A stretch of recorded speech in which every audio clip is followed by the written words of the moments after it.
This is Solitude Ski Resort, semi-great state of Utah. Sean the TNPr with me on a moto ride. How's it going, guys? Hey, buddy. Thanks for making time. Yeah, thanks for inviting me out. You bet. It's also a great day. Awesome ride. It is. Beautiful weather. It's awesome. Super early in the season. Yep. Snow on the ground. So first thing I want to talk about is I said semi-great state. I think there's too many people in Utah now. It used to be awesome. It was great when there were no people. What do you think? It's growing way too fast. Way too fast. They're trying to keep up with the infrastructure. Prices are going crazy. There's a lot of people coming from other places, starting to realize now that there are great places like this out here, and they're probably, attracted to it, but you got to remember why you came here, because it's so much better than where you came from. Remind them why. There's a good message there. I mean, if you're moving from a place like California is beautiful, great geography, amazing weather, good riding, all that other stuff is great, right? So what does Utah have over California? The politics.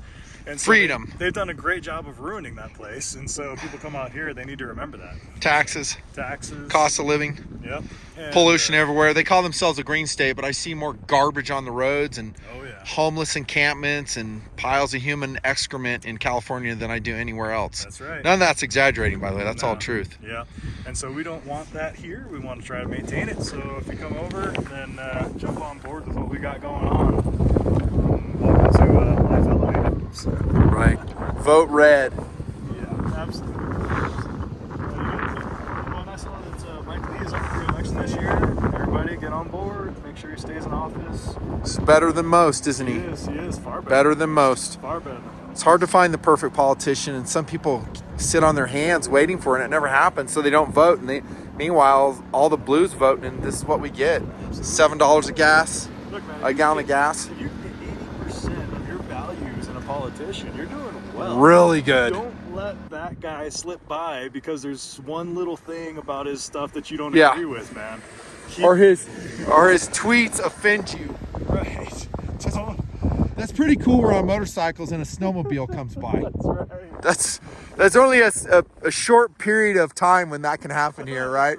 Either it's too cold or too hot. That's one of the cool things about Utah. You can snow ski and water ski in the same day. I hope you guys can hear it. We had to search this location out because the winds are blowing like 20 miles an hour today. Yeah, I was killing. They're to my back. Yeah.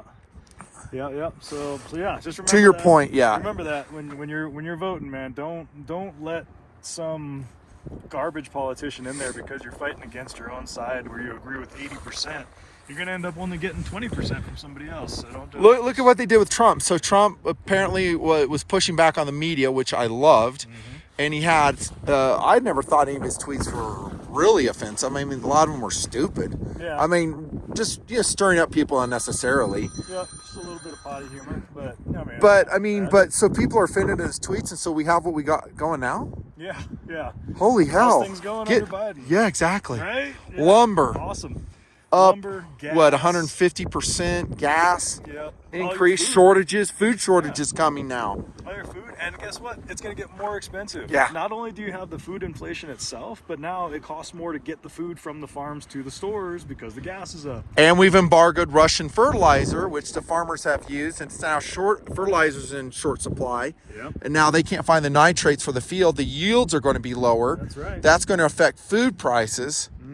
Yeah, these guys don't understand economics at all. These so-called Russian sanctions are hurting us way more than they're hurting Russia. Russia's selling their oil abroad like crazy. There's all kinds of markets for us. China will buy it. And one of the things the economists have said Morons. for decades is that, we're heavily in debt in the U.S. Yeah, that's true. But we have the world reserve currency. All the oil is traded in U.S. dollars. Up to Therefore, now. It's nice and strong. You don't have to worry about that. Well, guess what? Now they're trading oil in other currencies. How's that going for you? So, yeah, no, it's ever since the beginning of the pandemic that happened a couple of years ago, and they said 15 days. Scamdemic. Yeah, let's all lock down. We'll flatten the curve in 2 weeks, guys. That's all we need to do. Yeah, we're now 2 years in, and you saw all I'm turning this into a political rant. I really don't want to. No. But But you're right. I mean, the media, how they lied about the scamdemic, just anyone who believes the media or any narrative, just turn it around 180 degrees, and that's the direction you should be marching. Whatever they tell you. Hey, support Ukraine. I'm neutral in the issue. I still am neutral. I'm not pro-Russia. I'm neutral. Well, but that means a lot, though. That means I'm not going to be sending stuff to Ukraine. It's a European deal. Stay out of European affairs. It's not our affair right now. It may turn into our affair when our hand is forced, but we're not there yet. Freaking Javelin missiles to Ukraine. I'm like, really? Who's paying for those missiles? Right. Oh, we are.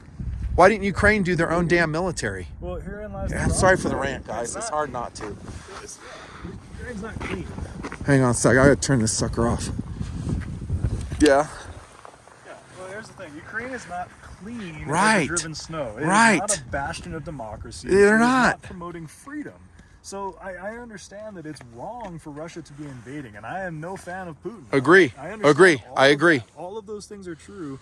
However, it's not like we are fighting the American Revolution in Ukraine. That's not the way it's working, right? You have two strong men that are both dirty and corrupt, and they're fighting each other out there. And not an American problem. Yeah, is there one that's better than the other? Sure, maybe, but do we want to get involved in every skirmish like that around the world? Let me draw a parallel on what's going on. And guys, I really apologize. This turned into a political video. This is supposed to be just a motorcycle feel-good video, but here we are.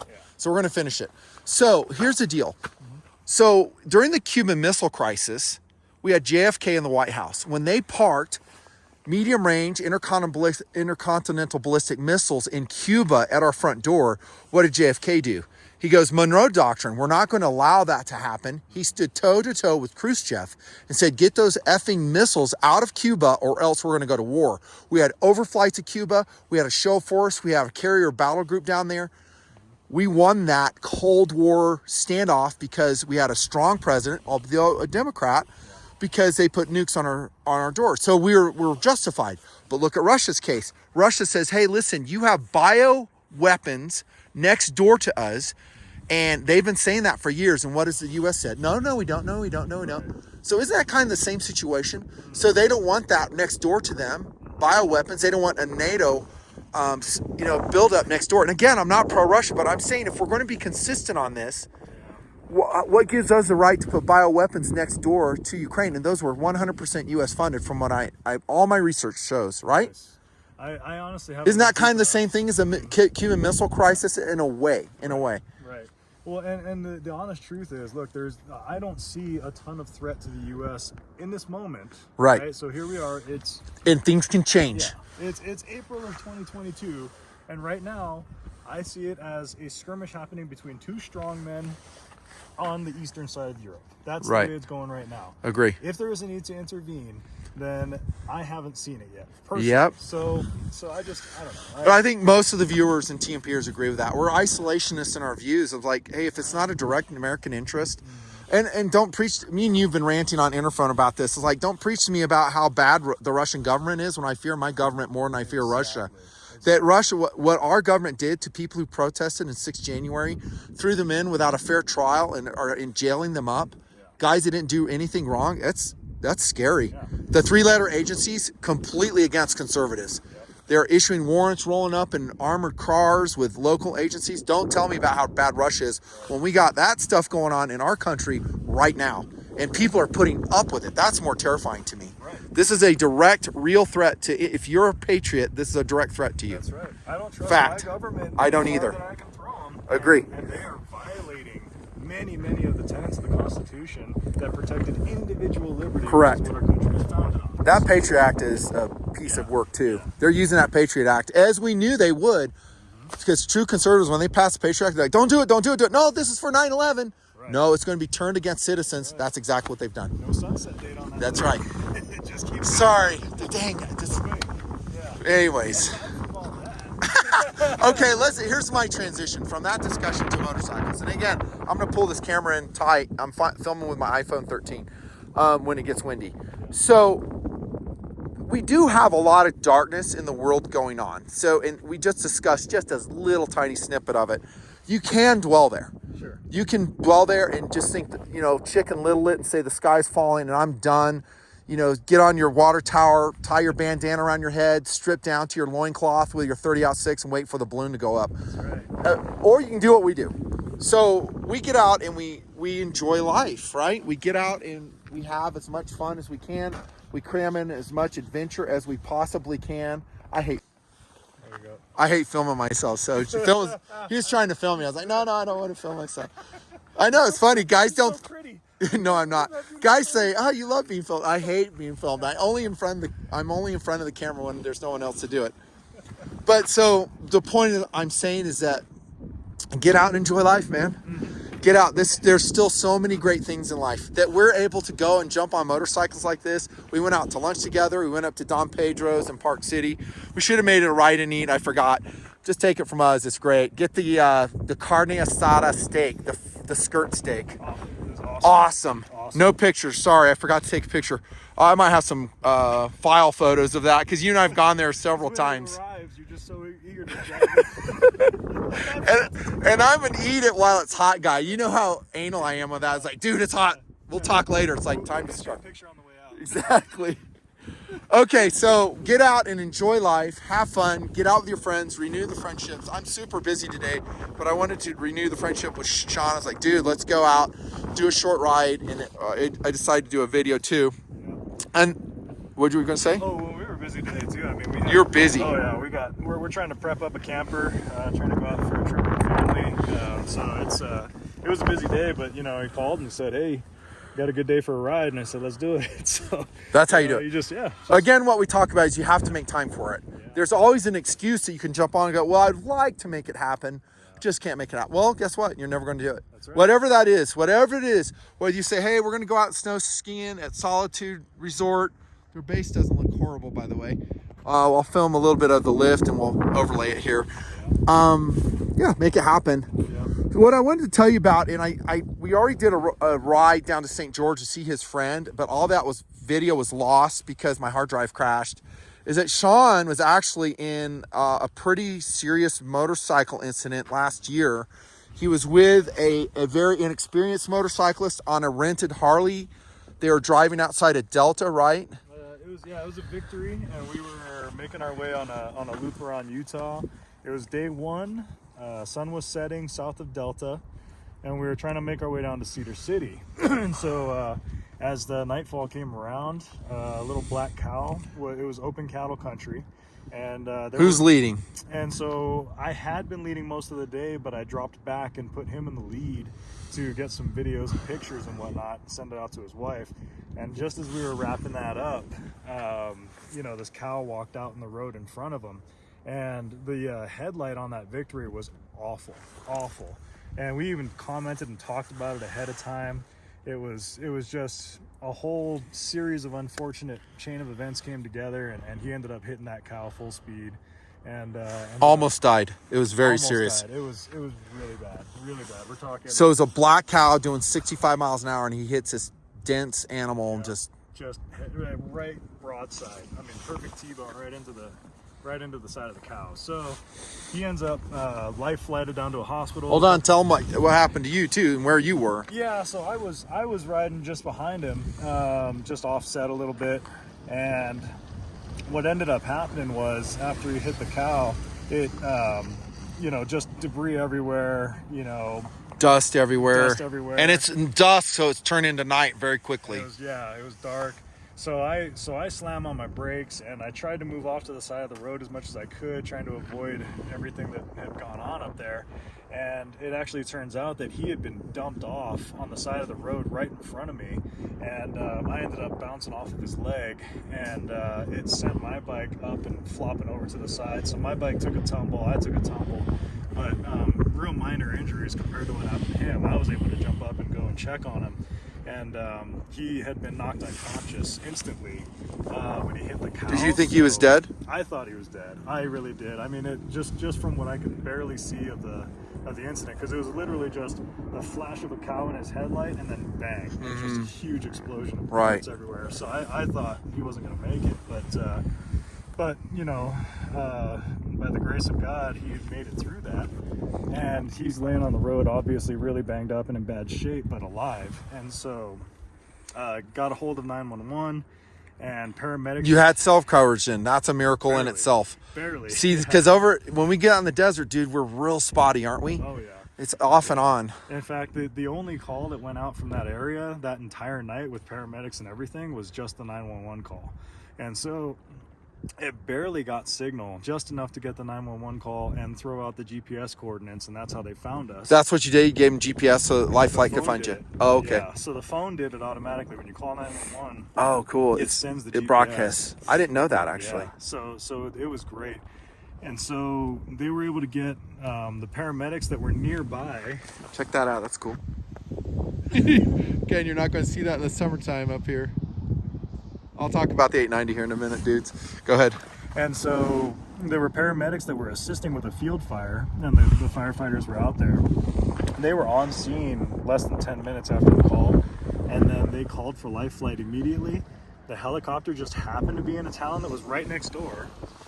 And so the helicopter was on scene, I would say, in less than 20 minutes after the crash. Amazing. It was phenomenal. Amazing. And there's some female paramedic, you said, right? Yeah, so her name was Sarah. She totally took care of business. She was a rock star. Awesome. Oh my gosh. What's her last name? Sarah, I want to say it was Pierce. Sarah Pierce was her last name. And she was an absolute rock star. She's like the PJ on that Hilo. Yeah. Pararescue. Yeah, she took control of the situation, got everybody doing what they needed to do, started getting him pain meds so that they could roll him over because he was in a bad position. And by the time the helicopter landed, they were packed up and ready to go. Oh yeah, the EMT. Okay, I thought she came in on the helicopter. No. Oh, gotcha. And she was on the bus. Gotcha. So, okay. Yeah, but yeah, it was awesome.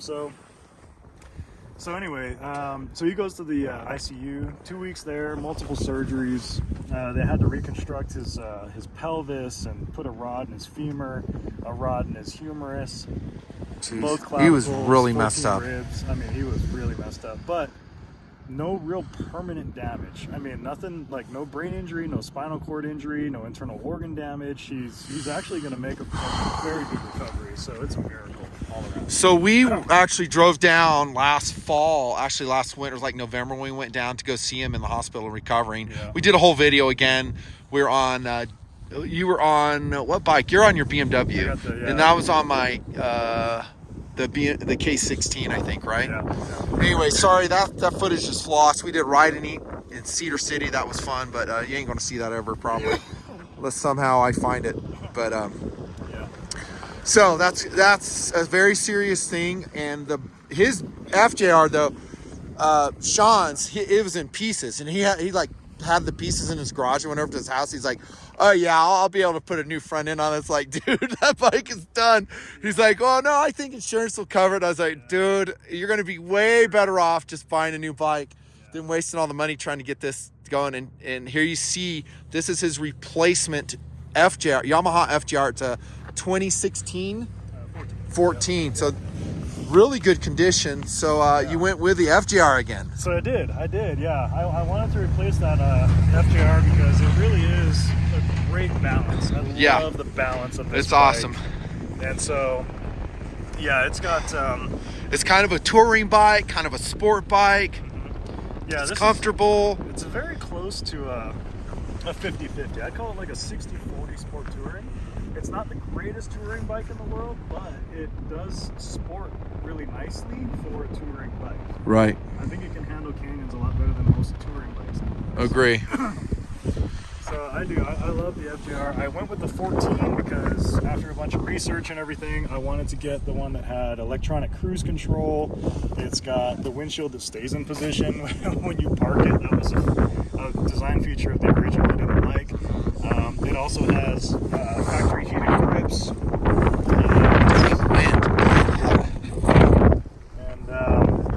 And so this one is very well kept. The guy had it in the garage. He took great care of it. He added the Corbin seats, always a win if you can get that with a used motorcycle. Yeah. Corbin does a great job. I've got one on the K16 and it's awesome. Yeah, fantastic. I love those seats. They work great. It's been a little cold since I bought it. Yeah. And the seats are awesome. And that's a heated Corbin too. Heated, yeah. Wow, that's awesome. Yeah, it's fantastic. And he actually has a buddy of his that's an engineer, and he put these mounts on for the highway pegs. Dude, I want to get a set of those. I can't find them anywhere. Yeah, they're hard to find. Are those Gerald?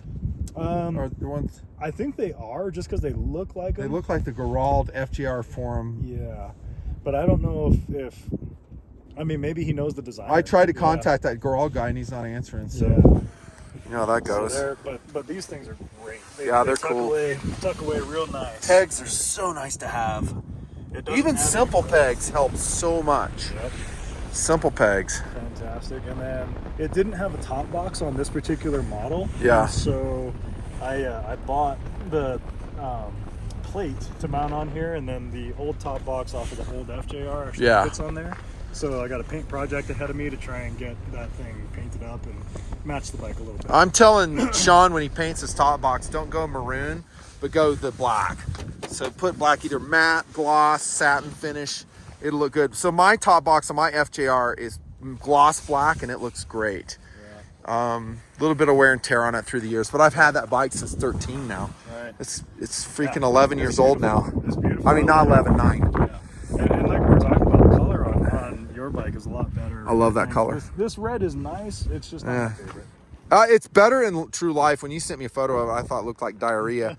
Maroon bikes, I hate maroon. But this isn't really a maroon. This is more of a wine red. Or candy red. It's candy apple red is what I think this is more of. If it was darker, I think I'd pass. This thing here's jacked up though. Did you listen to that? What's that? Yeah, it's messed up. You need to oil that. Dude, I wish I had a Corbin seat on mine. That would be sick. The Corbin's so expensive though. You spend $300 on a Corbin easy. I looked it up. I think it was an $800 set. Really? For two of those? Whoa. So the FJR doesn't have heated seat normally, right? No. This is aftermarket replacement. Yeah. And he actually had to pull. There's like a bracket underneath here for the factory seat. Yeah. And you had to pull that to put these Corbin seats on. Did he ride 2 up then? He did, yeah. He rode 2 up, and there's actually there's a mount that you can put a backrest right here. Oh, nice. So I took it out because I've got the top case. Yeah, it would interfere with the top case, huh? Yeah. So, really cool. Yeah. What's this right here? Is this like a little navigator? Yeah. So he put this on as well. It's the Motorrad BMW GPS, and it works great. Do you need a subscription with it? No. Good. So it just shows you where you're going. You can search out points of interest and stuff. I don't know about points of interest, but you can punch in addresses, cities. all Oh, that cool. stuff. Yeah, and it'll go. So you probably just update it once in a while online or with a SD card or something. Right. Yeah, it's been working great so far. That's really awesome. I'm so happy you got another bike. Yeah. It opens up our riding again. I mean, when he didn't have his FJR, I'm like, oh crap, man. Yeah. I mean, that Beamer, so I got a K1300S, and that thing is great. Right. And that is, I would call that more of a 80/20 sport touring. Yeah, it's more of a super sport. It is. It's just a bigger, slightly different seating position sport bike. So it really carves and it moves, but it doesn't have the touring capability of the FJR. Yeah. So I'm getting picky. So guys will say, oh my gosh, man, how many motorcycles do you have? The answer is a lot.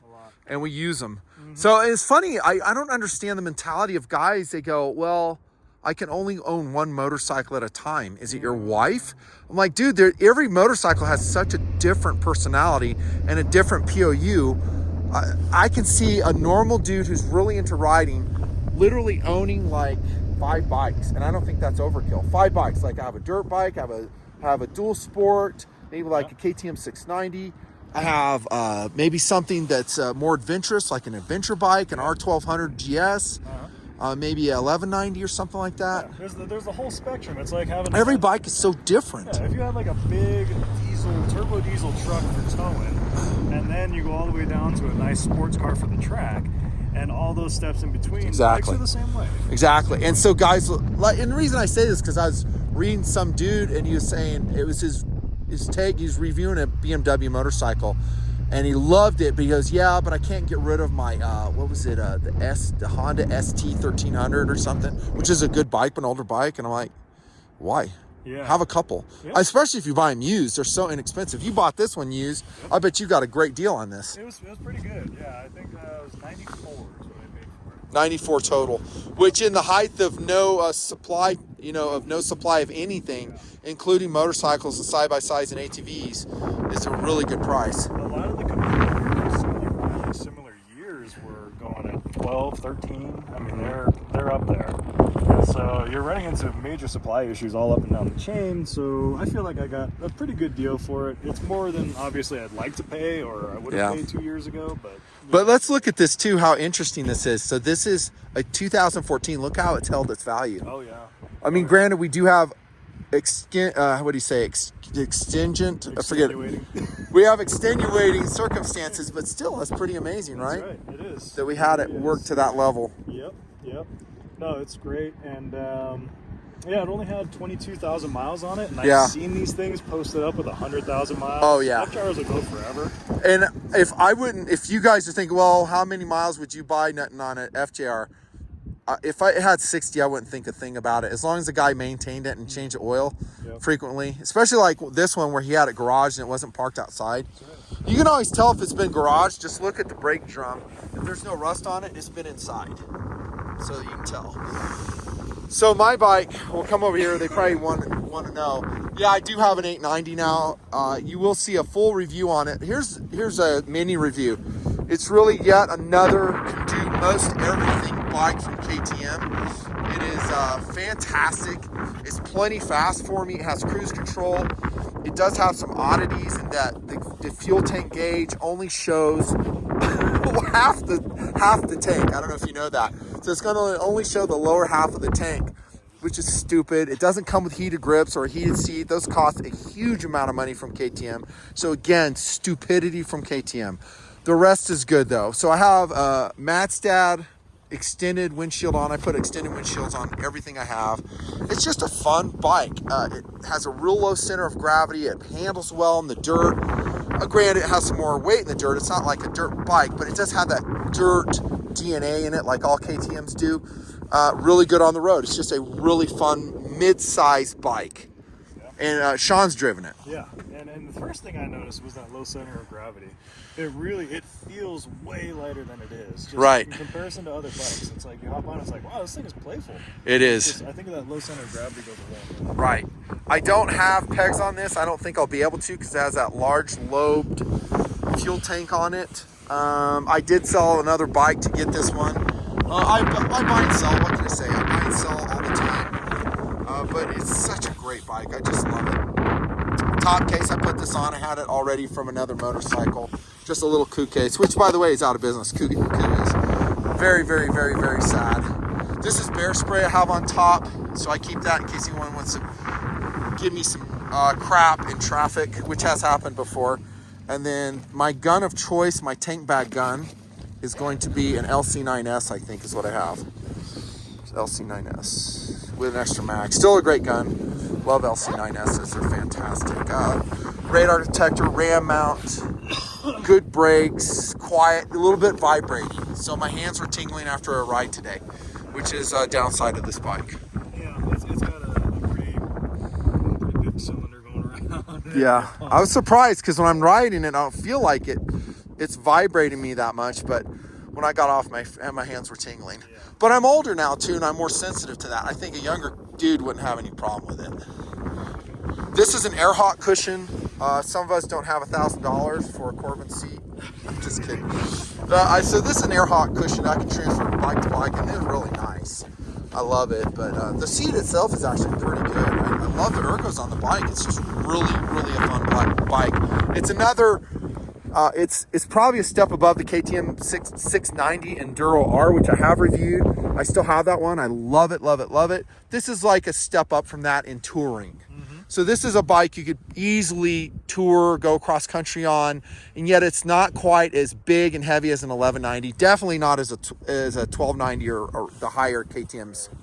By the way, all these bikes, everything we've been talking about is completely unavailable. So if you go to your dealer and you go, oh, I'm going to go buy a KTM 890 Adventure R today, good luck. Yeah. You're going to get probably a year-long wait. Mm-hmm. If you buy one used, it's going to cost you as much as a new bike, probably. Very close. Yeah. We're running into that quite a bit. Yeah. Where the supplies are so bad that all the used stuff is creeping up. And you're only going to save 30%. Right. on something that's 5, 6, 7 years old. Correct. Versus brand new. So if you can find it new, a lot of times it ends up being worth the extra money. Right. You're getting it with less mileage, no wear and tear. You start with it fresh. You know how hard you run it and how you maintain it. So, My preference really, Sean, and TNPers is to buy used. yeah. And Oh, yeah. just like you did. So you got $1,000 Corbin seat on that. You got highway pegs. You've got that navigation screen the dude put on it, and a bunch of other stuff that you essentially don't even pay for. That's right. Because you never get your money out of accessories ever, and it's still that way even now. So there's this one guy I talked to. He has a K1600, and he has it all farkled out, right? and he's like, he wants this amount of money on it. I was like, dude, come on. He goes, yeah, but I got some really cool stuff on it. I was like, hey, no doubt. I'm not saying you don't. It's the lights are cool, the pegs are cool. Yeah. He has like crash guards on it. You know, BMW guys just go insane with all their farkling. But he wants to get his money out of it. I was like, good luck. No one's going to pay you for that. Ain't gonna happen. He's like asking 22 for 2016. I was like, no. Yeah, buying It's no one's going to do it. Accessories is like used underwear, man. You might get $1,000 extra for your farkling, but I really would. I'd rather buy something used and search around on Cycle Trader. So I'll go to Cycle Trader and find something. I've shipped several bikes. Most of them have been sold, but you ship them, and yeah, you're going to pay for shipping, but you get the bike you want and maybe the accessory loadout you want too. Yeah. At least if you agree with what they've put on there, then yeah, it's great. You can save yourself a lot of money that way. And used, part of the problem too is like the minute you roll off of the lot with anything brand new, it's gonna lose value. I mean, like I said, it's not as much value as it used to be, but you're gonna lose value still. So, and you got to put all that stuff on yourself. So there's pluses and minuses, but it's a much harder balance now. It used to be a no-brainer. Used was always better. And right. Now it's getting a little tougher. Well, but you'll look at this one, you go, well, Nutnfancy, you buy that used? I was like, no way, dude, you can't get an 890 used. Right. Yeah. You can't get a 690 used. And the 690, the more dirty it is, in other words, it's focused for dirt, the more thrashed the bike's going to be. So let's say you are going to buy a KTM 500 EXC or a 350 EXCF. Chances are they're going to be beat up pretty good. If the guy's gotten out and ridden it, it's going to be beat up. And I don't want a bike that's been beaten up. But this one's more touring focused, kind of a dual sport focus. You're not going to see, heck, maybe now, but 890s used, really nice 890s, they're hard to find. And so unless you want to wait maybe 5 years until they start rolling out, you have to buy new. My point in saying this is that if you're balancing it with the value of time, then you have to buy new. And let me explain what I just mean there. This is a really important philosophical concept, because guys act like they have all the time in the world. Right. You don't. Right. You do not have all the time in the world. If you think so, go tell my dead brother how much time he has right now, because he died in a Honda Talon, fully strapped in with a face mask in the freaking sand dunes in Oregon. He's dead. Don't tell me you have all the time in the world. You don't. You need to make it happen quickly. Even if you guys watching this are young, you're like, oh yeah, I'll buy a bike 30 years from now. Oh really? Yeah. What's going to be happening 30 years from now? No. You don't know. You do it as soon as you can. If you want to ride, do it now. That's right. Do it now. And sometimes you have to spend money to make cool things happen. The world is full of people who all said, one day I'm going to do X, Y, or Z. You don't know when your health's going to shut down. It doesn't have to be something catastrophic. Yeah. You could just get type 2 diabetes or something, or maybe you gain so much weight in life you can't throw a leg over a motorcycle. Right. There's all kinds of things that prevent you riding. Maybe you marry someone that says, well, you're not riding. Yeah. If you ride, I'm going to divorce you. I know people like that. Uh-huh. Yep. Well, and it kind of. I would never marry someone like that, by the way, ever. Well, kind of going back to that crash story too. I mean, to give you a little bit of idea of what kind of personality my buddy had is, he's laying in the hospital, and his wife is sitting there going, "Oh, I don't want you to ride anymore." But he said, we'll see later on. Let's see how I recover. He was a nice guy. I liked him. Yeah. He's like, let's see how I recover, and then someday, I would like to actually go out and do it. And I would love to see him when he gets fully recovered, come back out and finish that same trip. Just get back on the horse, right, finish it up, and that's one of those soul building type of things too. So yeah. Anyway, don't let stuff stand in your way is the gist of it. So, and getting back to the crash, A couple other lessons is lighting. You mentioned that one. Lighting is so critical. Yeah. But I will throw this in. Even with good lighting, stuff happens. And so anytime you ride, there's a certain level of risk you take. And you and I could have been riding, and it could have happened to us. A black cow at night, how do you prepare for that? A cow's grazing at night is pretty rare. Yeah. But this thing wandered right in front of you. Crap happens. He and I were in Lassen National Park, and I hit a freaking turkey. I'll post that video. Yeah. It smashed the whole front end of my FJ. I had to spend like $2,000 replacing stuff. Yeah. It was my second wildlife incident. Yeah. Yeah. So you just never know. But his also takeaways, and you said this, is you wish you would have been leading. If I had gotten out there just a couple minutes ahead of the crash, if I had been a little faster to take lead. My bike had better lighting. I've got more experience in the seat. I was on a bike that I own. He's on a rental with a crappy light at night. It was a really bad company. Watch those two guys collide right there, and I'd have it on camera.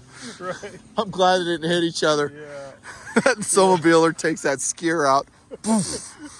It's really cool filming right here, though, isn't it? That we're right here by the ski areas. They're coming down off the slope, and most of these people are, I think they're probably going down to the lower parking lot. There's another lot down there. Looks like they're headed for parking. So I used to work at a ski resort. I worked at Sundance Ski Resort for several years when I was a kid. It was awesome. I used to be a huge ski bum. Now I have to take care of my knee. Yeah. And I'm so busy with TNP and real life. It's hard. Of injuries, right? 4 surgeries on my knee. 4 surgeries. And I'm still walking. I haven't replaced yet, so that's good.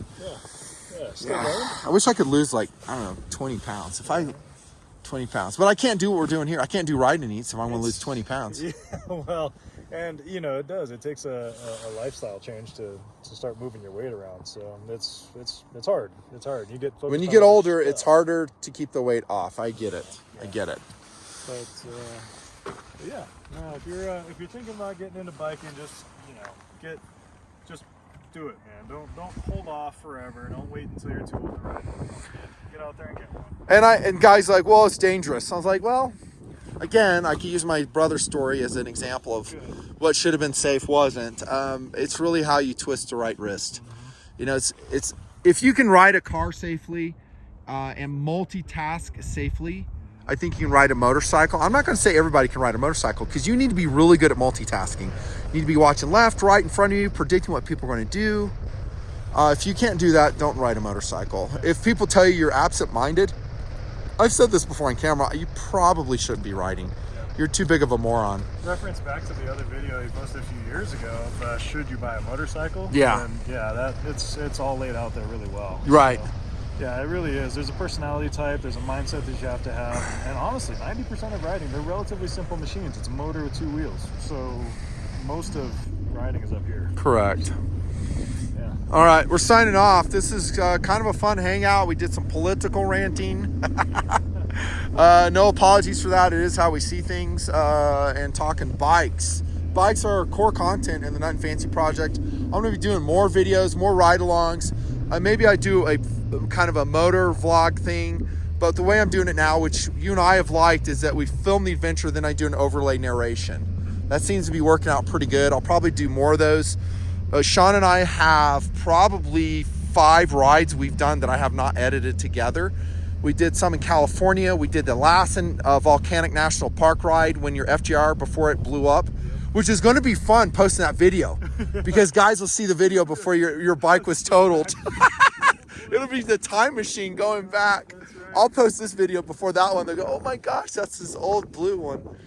We should do some stuff at some point. Yeah, I'm going to review gear too. That's coming. Yeah, helmet review. Why don't you come to the bunker with me and review your stuff? We will do that. Will you do that? Yeah. Okay. Yeah, we will do that. Yeah, I'm hoarse for some reason. I don't know why I'm hoarse. Yeah. How's the snow? Okay. Is it kind of icy? Oh, it's Slushy. What's the base like?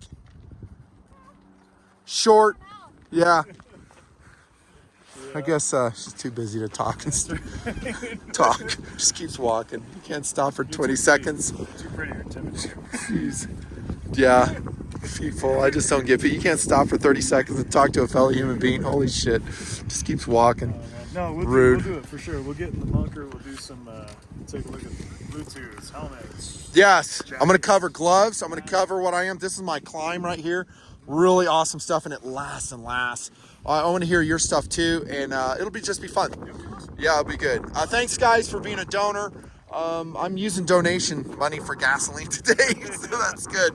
That's good because this is core content, and I'll post this first in Patreon, then we'll let it go. I don't know, maybe B channel. I'll throw this out. $100 to fill the bike.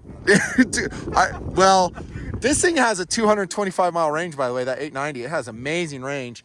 Maybe 240 if you push it, but I just spent 22 bucks. Not bad, right? That's not too bad. I mean, I'd rather drive around at 45 miles a gallon than whatever, If you you're know? trying to convince your wife to let you buy a motorcycle, just remind her of that. Yeah, if you do errands, and I said this before, it's like if you do errands, as long as you have some way to carry. So you got this one set up with your top case. Yep. You have way to get groceries and stuff. Great. Errands, With these 3 cases on here, you can, use You them can for carry a groceries, lot of you stuff. can carry- you can do a 3-day trip with that. That was one of the reasons why I got this too, is because the BMW can't do it, and so I need Right. an errand bike, and so this one fills the bill. This is a do everything bike. Yeah. And it's not so big and ungainly. You dread driving it in traffic. Right. The K1600s are kind of big that way. So I don't really dig them when they're in the city. They're open country bikes, and they like stretching their legs. This one's like a little P51. It just shredding no matter where it goes. And it does fine on the road. Although in high winds, you notice that it's relatively lightweight. It'll get pushed around. I usually pee myself during those times. It's pretty scary. Was that what was coming out the back? Yeah, no, that was fuel, Sean. I just overfueled it, man. Would I change tires on the 890? Someone just typed that, I can tell. No, I'd run that because that's an 80-20 bike. It's 80% road, 20% off-road. If I'm going off-road and meaning it, I'll take the 690.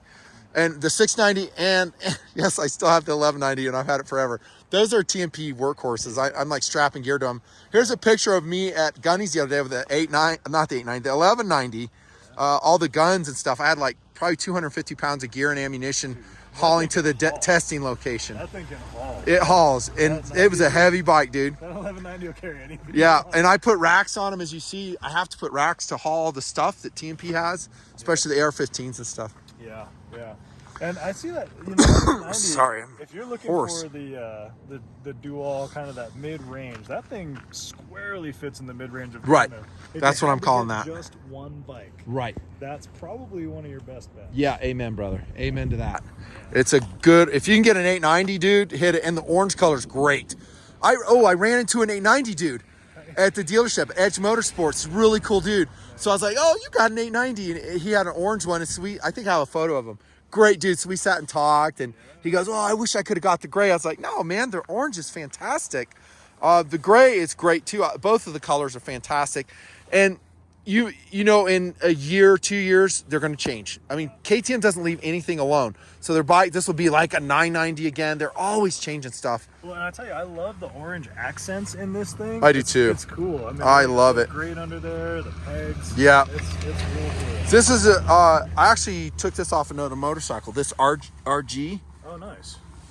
So I just put this on because in the desert, the rocks will bend those fins. Oh, yeah. Big Yeah. time. So That's a you great that's kind of a mandatory thing when you're riding in the desert. Otherwise, you're going to get your radiator fence all bent. Right. Pretty soon you have to replace it just for bent fins. Yeah. But that's the only thing. I put the rack on it, and in the top case I had already. I had the base plate already. I adapted that off another bike.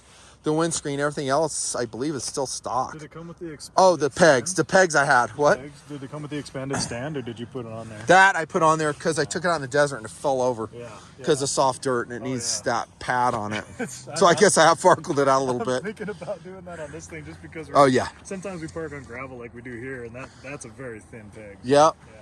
And then I helicopter taped my lights because, again, another stupid thing KTM does. They don't ever seal their lamps. How stupid is that? You don't put an O-ring seal on that? Oh, nice. Yeah, So like there's water can get in there, you morons. Every turn signal KTM makes is not waterproofed. Well, you Stupid. never ride, right? Well, that's a lot of guys. Okay, the birds are outro, dudes. This has been a fun video. We're in, well, I think this is what, Big Cottonwood.